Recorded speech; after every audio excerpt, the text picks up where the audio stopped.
이번 시간에는 메소포타미아 문명과 신화에 대해서 알아보겠습니다. 메소포타미아는 가장 이른 시기에 문명이 시작된 곳입니다. 티그리스 강과 유프라테스 강유역에서 두 강이 자연적으로 가져다주는 비옥한 토지로 인하여 기원전 6000년경부터 사람들이 정착하기 시작하였고 이곳이 고대 문명의 주요 발상지의 하나가 되었습니다. 메소포타미아 문명과 신화, 주요 신들을 알아보겠습니다. 메소포타미아 문명은 티그리스 강과 유프라테스 강 사이에서 발달한 문명을 일컫는 용어로 사용되고 있습니다. 그리스어로 메소는 사이, 포타미아는 강이라는 뜻이므로 메소포타미아는 두 강 사이라는 의미가 되겠습니다. 이 지역을 일컬는 또 다른 용어로 비옥한 초승달 지대가 있는데, 이 말은 메소포타미아 문명과 고대 이집트 문명의 지역들을 총괄하는 이 지역이 초승달 모양이다 해서 붙여진 이름입니다. 청동기 시대 이후 철기 시대까지 약 2000년 동안 이 지대를 중심으로 많은 문화적, 종교적인 접촉들이 있어서 이 용어가 특별하게 사용되고 있습니다. 그리고 메소포타미아라는 명칭은 기원전 4세기 후반 알렉산드로스 대왕 시대 그 이후로부터 역사, 지리, 고고학적 명칭으로 사용되기 시작한 용어입니다. 고대 메소포타미아의 역사를 간략히 살펴보겠습니다. 고대 메소포타미아 문명의 역사는 기원전 4000년경 수메르 시대의 도시들의 출현에서부터 시작됩니다. 그리고 기원전 400년경 알렉산드로스 대왕의 점령까지로 이어집니다. 흔히 고대 메소포타미아라는 명칭은 기원전 4000년경부터 기원전 600년경 페르시아의 아케메네스 왕조가 시작될 무렵까지를 말합니다. 수메르 문명은 우르크 시기에 출현하여 도시국가를 형성했습니다. 당시의 유적이 우르크 유적과 지구라트 신전으로 남아 있습니다. 메소포타미아 역사는 우르크, 니프르, 니네베, 바벨론과 같은 도시와 아카드 왕국, 우르 왕조, 아시리아 제국 등 중요한 영토 국가를 포함하고 있습니다. 역사적 인물로는 우르 남무왕, 샤르곤, 또 함무라비 이런 인물들을 들 수가 있습니다.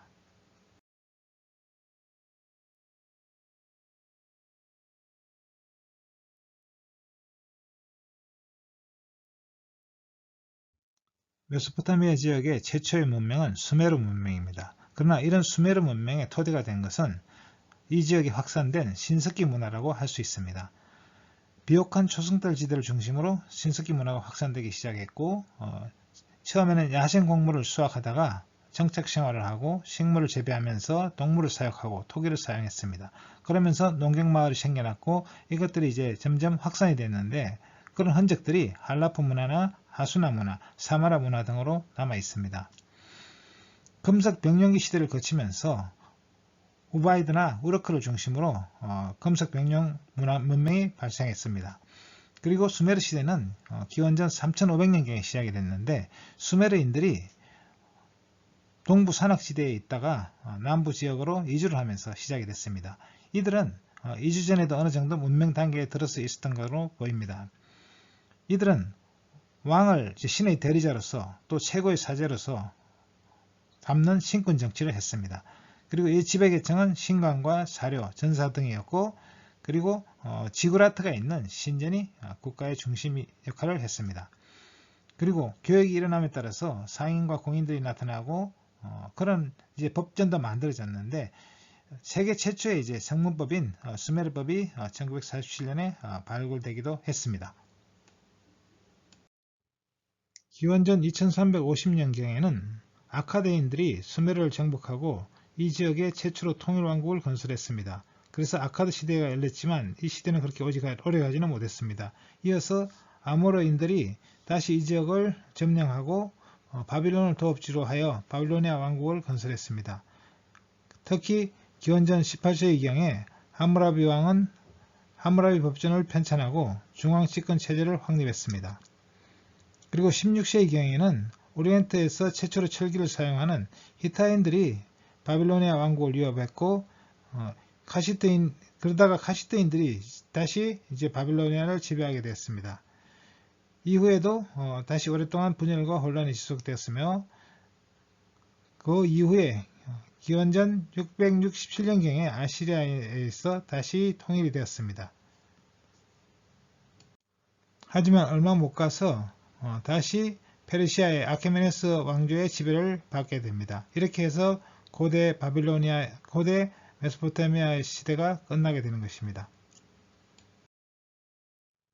메소포타미아 문명의 특징은 메소포타미아라는 말 그대로 두 강 사이에 위치했기 때문에 강의 범람이 불규칙적이었고 잦았다는 것에 있습니다.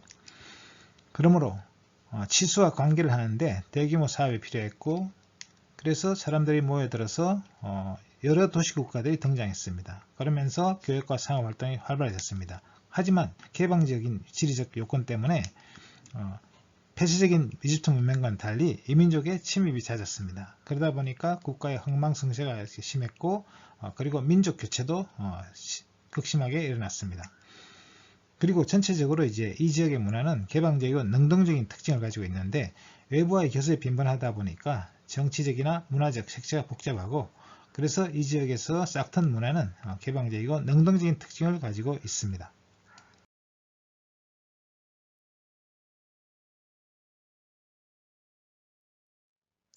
수메르인들이 남긴 뛰어난 업적 중에 하나는 문자를 처음으로 만들어 사용했다는 것입니다. 수메르인들이 처음 사용한 문자는 상형문자였는데 상형문자란 형체가 있는 물건의 모양을 본떠서 만든 글자입니다. 예를 들어서 산을 나타내려면 산을 그렸고 새를 나타내면 새를 그렸습니다. 상형문자로 나타낼 수 있는 글자는 굉장히 제한적이고 추상적인 것을 나타내기는 어렵습니다. 그래서 이 상형문자에서 나중에는 쐐기 모양으로 나타낸 서령문자를 만들어 사용했습니다. 그리고 수메르인들은 이제 뼈나 갈대 줄기를 잘라서 첨탑한 후에 성형문자를 찍어내고 불에 구워서 보존했습니다. 이렇게 해서 우리는 많은 신화 영웅들의 이야기를 알 수가 있는 것입니다. 그리고 이 수메르 문자는 나중에 이제 알파벳으로 발전하는 계기가 됩니다. 페니키아인들이 서령 문자와 그리고 이집트의 상형 문자를 이용을 해서 이제 글자를 더 간단하게 만들었고 그래서 페니키아 문자를 고안했는데 이 페니키아 문자의 모음이 더해져서 오늘날 사용하는 알파벳으로 발전하게 되었습니다. 수메르인들은 또한 역법과 시분법도 창안했는데 역법이란 달력을 만드는 방법을 말합니다. 태음력이 대표적인 것인데 수메르인들은 달의 운행을 기준으로 하여 1년을 12달로 하는 태음력을 최초로 만들었습니다. 또한 하루를 이제 24시간 또는 1시간을 60분, 1분을 60초로 나누는 이런 60진법도 이 사람들이 창안했습니다. 그리고 원을 360도로 나누는 것 역시 수메르인들에게서 비롯된 것으로 생각되고 있습니다. 수메르인들은 또한 뛰어난 문학 작품도 남겼는데 대표적으로 길가메시 스사시를 들 수 있습니다. 길가메시 스사시는 수메르 남부의 도시국가 우르크의 전설적인 왕 길가메시를 노래한 것입니다. 고대 메소포타미아의 스사시로 호메로스의 스사시보다 1500년가량 앞서 있는 인류 최초의 스사시로 평가되고 있습니다. 길가메시는 수메르 이름은 원래 빌가메시라고 합니다. 기원전 28세기경 우르크를 126년 동안 지배한 왕이었다고 하는데 이 길가메시 일생에 관한 전설이 시로 만들어져서 구전되어 오다가 기원전 21세기경 우르의 왕이었던 슐기 때 많은 시들이 지어졌다고 합니다. 메소포타미아의 고대 도시들은 오늘날 대부분 흙더미로 바뀌었습니다. 이 지역에 여러 민족들 간의 분쟁이 있었고 그러면서 전쟁으로 인한 파괴도 있었을 것입니다. 또 한편으로는 기후변화로 인해서 강수량이 감소하고 또 강물의 강줄기가 바뀌고 이런 원인도 중요한 원인이었던 것 같습니다. 그러나 또 한 가지 중요한 원인은 이 지역에서 이제 농사를 짓기 위해서 관계 수로를 파고 물을 댔는데 이 지역은 건조한 지역이기 때문에 많은 물이 증발했습니다. 그러면서 이제 물 속에 녹아있던 이 소금 성분들이 땅 속에 이제 계속 축적이 돼서 토양의 염화가 이제 일어났습니다. 이 지역의 중요한 농산물이 이제 밀과 보리인데, 특히 밀의 경우는 소금기가 굉장히 약해서 수확량이 계속 감소했고, 그리고 또 수로를 만들기 위해서 퍼올린 진흙이 이제 진흙으로 인해 물이 잘 빠지지 않아서 소금기가 빠질 수 없었던 문제들도 있었습니다. 메소포타미아 문명과 신화, 주요 신들을 알아보겠습니다. 다음은 메소포타미아 신화에 대해서 알아보겠습니다. 메소포타미아 신화 중에서 특히 수메르 신화와 바빌로니아 신화, 아시리아 신화를 알아보도록 하겠습니다. 메소포타미아 신화는 수메르, 아카드, 바빌로니아, 아시리아인들의 신화를 통칭해서 부르는 용어입니다. 수메르 신화가 원조이고, 수메르 신화가 아카드, 바빌로니아, 아시리아 신화로 이어졌습니다. 수메르 신화의 신들 이름이 바뀌거나 일부 내용이 바뀐 것들이 많이 있습니다. 수메르 신화에서는 최고 신은 안이고, 안은 형식적인 존재입니다. 실질적으로는 그 아들인 엔닐이 땅과 하늘을 다스립니다. 수메르인들의 왕은 스스로 엔닐의 아들이라 칭해서 신으로 숭배받았습니다. 하지만 바빌로니아 신화에서는 바빌로니아인들은 셈족인데요. 이 셈족의 주신 마르도크가 엔닐을 계승하여 최고신이 되었습니다. 셈족의 왕은 스스로 신이라 부르지 않습니다.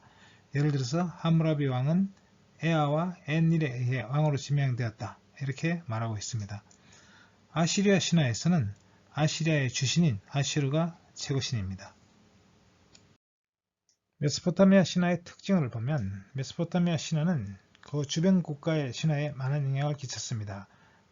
이웃에 있는 그리스나 로마 신화 또는 헤브라이 신화, 레반트 신화 등에 영향을 미쳤습니다. 또 아리아인 신들의 신화와 결합해서 페르시아인 신화를 이루기도 했고요. 또 종교에도 영향을 미쳤습니다. 이 지역에서 발생한 유대교, 기독교, 이슬람교 등의 종교에도 많은 영향을 미쳤던 걸로 보입니다. 또 이 지역에 이제 지배 세력이 자주 바뀌면서 여러 민족의 신화가 뒤섞여 있고, 그러다 보니까 신들의 특성이 이제 반대로 바뀌는 경우도 많이 있습니다. 이집트 신화에 비해서 상대적으로 현세를 강조하고 있다는 점도 특징입니다. 메소포타미아는 비옥한 토지를 가지고 있고 또 개방된 지형으로 인해서 수많은 침략에 시달렸기 때문에 사람들이 당장의 어떤 사후의 안식보다는 당장의 전쟁에서 승리하기를 원했고, 또 세속적인 부귀를 주는 신들을 더 절실히 원하였기 때문이라고 생각됩니다. 메소포타미아 문명과 신화, 주요 신들을 알아보겠습니다. 수메르에 대해서 알아보겠습니다. 수메르는 도시국가 연합체로서 공동으로 외적의 침입에 대비하고 대규모 관계 사업을 일으켰습니다. 수메르는 도시마다 수호신이 있었는데, 니프로의 수호신은 폭풍의 신 엔닐이고, 에리두의 수호신은 물의 신 엔키입니다. 그리고 우르의 수호신은 달의 신 난나, 그리고 우르크는 하늘의 신 안이고, 또 전쟁과 풍요의 신 이난나를 숭배했습니다. 수메르의 신들은 큰 신과 작은 신으로 구분이 됩니다. 오심제계의 도시들의 공동의 수호신들을 모셔서 이 신들을 아눈나키라고 불렀고, 나머지 신들을 하이신으로서 이객이라고 불렀습니다. 아누나키의 신들 중에서도 특히 7명의 신이 지배신이었는데, 이 신들은 실질적으로 영향력을 발휘하는 주요 신들이었습니다. 이 신들은 가장 번성한 7도시의 주신들이었습니다. 이 신들은 니프로에 있는 엔닐의 신전에서 모임을 갖고 세상의 운명을 결정하는 회의를 했다고 합니다. 수메르 신들의 계보를 살펴보겠습니다. 수메르 신의 최고신은 안입니다. 하늘신이고, 안은 땅의 신 키와 결합을 해서 그 아들 엔닐을 낳았습니다. 근데 이 안에게는 그보다 더 윗신인 이제 태초신, 바다의 신인 남모가 있었습니다. 그리고 안은 남모와 사이에 엔키를 낳게 되죠. 엔키는 물의 신이었습니다. 그리고 엔닐은 다시 이제 출산의 신 니누르산과 사이에 니누르타를 낳았고, 그리고 바람의 신 닌닐과의 사이에서 달의 신 난나와를 낳았습니다. 그리고 엔키는 이제 두투르와의 사이에 두무지라는 이제 신을 낳았습니다. 그리고 난나와는 다시 닌갈과의 사이에 우투라는 태양신과 사랑의 신 이난나를 낳았습니다. 수메르 신들 중에서 이제 7대 신에 해당되는 신들이 하늘신 안과 그리고 출산의 신 니누르상, 그리고 공기의 신 엔릴, 그리고 물의 신 엔키, 그리고 달의 신 난나와 그리고 태양신 우투와 사랑의 신 이난나가 되겠습니까? 이 7명의 신이 세상의 운명을 결정하던 7위의 신들이 되겠습니다. 수메르에 이어서 이 지역의 패권을 차지했던 바빌로니아에 대해서 알아보겠습니다. 바빌로니아는 흔히 바빌로니아 왕국이라고 부르는데 크게 이제 세 개의 왕국이 있었습니다. 그러니까 고대 바빌로니아와 그리고 카시트 왕조 그리고 신바빌로니아 제국이 그것입니다. 이 왕국의 수도의 이름은 바빌론입니다. 그래서 바빌로니아라는 이름은 여기서 유래했습니다. 그러면 먼저 고대 바빌로니아에 대해서 알아보면 고대 바빌로니아는 기원전 20세기경 유프라테스강 서쪽에서부터 온 셈족의 아모리인들이 메소포타미아 지방을 지배하면서 시작됐습니다. 여기서 6번째 통치자였던 함무라비 왕 때 메소포타미아 지역의 패권을 장악하고 함무라비 법전을 편찬하고 지역을 안정적으로 통치하였습니다. 바빌로니아인들은 왕을 마르둑 신의 대행자로 믿었고 바빌론은 신성한 도시로서 모든 왕은 그곳에서 왕권을 인정받아야 한다고 생각했습니다. 그러면 이번에는 바빌로니아 신화의 신들을 알아보겠습니다. 바빌로니아 신화는 기본적으로 수메르 신화를 개작한 것입니다. 그래서 이제 수메르 신화에 나오는 신들, 주요 신들을 보면 안이 있고 그리고 바다의 신 남모가 있고 그리고 공기의 신 엔릴, 그리고 물의 신 엔키, 그리고 달의 신 난나, 태양신 우투, 그리고 사랑과 미의 여신 이나나 등이 있습니다. 자, 이런 신들의 이름이 어떻게 바뀌었는지를 살펴보죠. 하늘신 안은 안으로 바뀌고 그리고 남무는 안투로 바뀌었습니다. 그리고 엔릴은 엘릴로 바뀌었죠. 그리고 엔키는 에아로 바뀌었습니다. 그리고 달의 신 난나는 신으로 바뀌었죠. 우리말 신하고 거의 비슷합니다.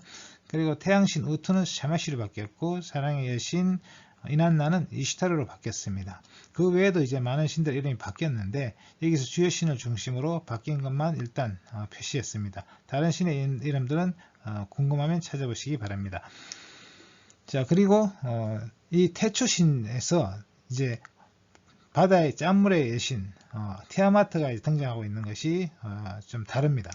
그리고 이 티아마트는 이제 민물의 여신 압수와의 사이에서 침적토의 신 라흐무와 라하무가 이제 만들어지고 태어나고, 그리고 라흐무와 라하무로부터 하늘 가장자리 또 땅의 가장자리를 의미하는 안샤르와 키샤르라는 신들이 나타납니다. 자, 이런 신들은 이제 이름만 언급될 뿐 별다른 지위를 차지하고 있지는 않습니다. 그래서 이런 신들은 단지 이제 수평선, 지평선이 있어서 하늘을 구분할 수 있다, 이런 식으로 받아들이면 되겠습니다. 그리고 여기서 중요한 신은 바빌로니아 신화에서 마르두크라는 신인데, 이 마르두크는 에아와 담키나 사이에서 태어난 신입니다. 이 신은 이제 나중에 혼돈의 신 티아마트를 이제 물리치고 최고의 신이 되었습니다. 그래서 바빌로니아의 최고 신은 마르두크가 되겠습니다. 다음은 바빌로니아에 이어서 메소포타미아 지역의 패권을 차지했던 아시리아에 대해서 알아보겠습니다. 이 아시리아 왕국은 아슈르에서 일어난 셈족 국가입니다. 티그리스강 중부 지역에 있는 아슈르에서 일어난 셈족이 세운 나라인데, 이 아시리아라는 이 지명은 역시 이 중심 도시인 아슈르에서 유래했습니다. 처음에는 이제 수메르의 식민지로 시작됐던 도시였는데요. 이 지역은 이제 원래 후루릭의 주민들이 다수를 차지하고 있었습니다. 그런데 아리아인들인 셈계의 아카드인이 이 지역을 점령해서 아카드인들의 도시가 되었습니다. 그리고는 북부 메소포타미아 전체 이집트 아나톨리아까지 지배하는 제국으로 성장했고 수도를 니네베로 하였습니다. 아시리아도 역시 바빌로니아와 마찬가지로 3차례에 걸쳐서 제국을 형성했는데 고대 아시리아, 중기 아시리아, 신아시리아 제국이 그것입니다. 그 중에 가장 잘 알려진 양mek 높은 아시리아가 바로 신아시리아 제국이 되겠습니다. 그러면 이번에는 메소포타미아 신화의 주요 신들을 알아보겠습니다. 첫 번째는 하늘신 안입니다. 아카드어로는 아누라고 하는데 그러니까 바빌로니아 신화에서는 아누가 되겠습니다. 수메르 신화의 최고 신이고 하늘의 신입니다. 그 자식으로는 바람의 신이자 신들의 실권자인 엔닐이 있고 물의 신이자 인간의 창조자인 엔키가 있습니다. 그리고 산파의 산 여신 니누르상이 있습니다. 50여 명의 아누나키 신들과 작은 신 이기기들도 모두 그의 후손이라고 할 수 있습니다. 엔닐은 신들의 실권자입니다. 바람의 신이고 대기의 신이기도 합니다. 바빌론에서는 마르둑과 동일시대였는데 바빌론에서는 아카드어로 엘릴이라고 부릅니다. 이름의 의미는 신의 바람 또는 바람의 신이라는 의미입니다. 엔은 신이고 릴은 바람을 의미하기 때문입니다. 다른 이름으로는 누님 니르가 있는데 신뢰할 만한 자 이런 의미가 되겠습니다. 혈연 관계를 보면 하늘의 신 안과 땅의 신 키의 아들입니다. 배우자로는 닌닐이 있고 그 사이에 아들 수엔이 있습니다. 특징은 항상 근위적인 모습으로 등장하고 또 인간의 수험에 치서서 대홍수를 일으킨 신이기도 합니다. 엔키는 지혜의 신이자 물의 신입니다. 이 그림에서 양쪽 어깨로 흐르는 물줄기는 풍요를 상징하고 있습니다. 이름의 의미는 땅의 지배자라는 뜻입니다. 아카드로는 에아라고 부릅니다. 혈연 관계를 보면 하늘신 안의 아들이고 동생으로 엔닐이 있습니다. 최초의 도시 에리두를 건설한 신이기도 합니다. 그래서 엔닐은 성스러운 도시 니프르에 모여서 신들 앞에서 행한 연설에서 엔키가 에리두 건설한 것을 칭송하며 아버지라고 칭송했습니다.